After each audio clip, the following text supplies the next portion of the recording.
What's up, MetaNerds? Today's video is all about Phase 2 Clone Trooper armor. After receiving a bunch of complaints about Phase 1 armor, with many troopers complaining that it was too bulky and cut down on their maneuverability, as well as having to bear jokes from other soldiers that it was a body bucket, the Kaminoans went about improving things for their Phase 2 Clone Trooper armor. Advances in plastoid materials allowed this armor to be stronger but also lighter. Now their second attempt at making armor for humans, they were able to make subtle changes so that it better fit the clone anatomy. The undersuit provided the clone trooper with more padding, and their visor on their helmet was now polarized, increasing the clone's vision by reducing glare and protecting them from UV light. I wonder if the Kaminoans didn't think about polarizing the visors in Phase 1 helmets, because Kaminoans themselves see in UV light.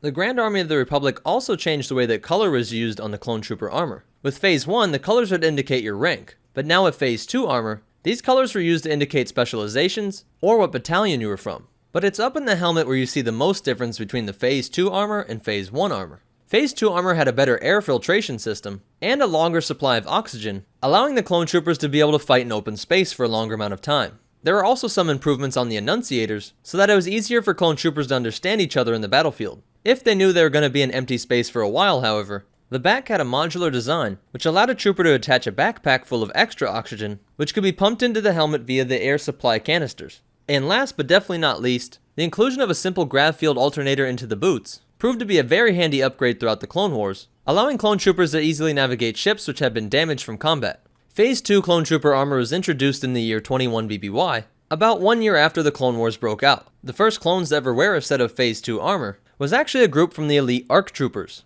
They made sure they actually put this armor through combat conditions sometime before the Battle of Ryloth. The Phase 2 armor would be used throughout the Clone Wars, and many different variants of this would pop up to suit the environments of different planets.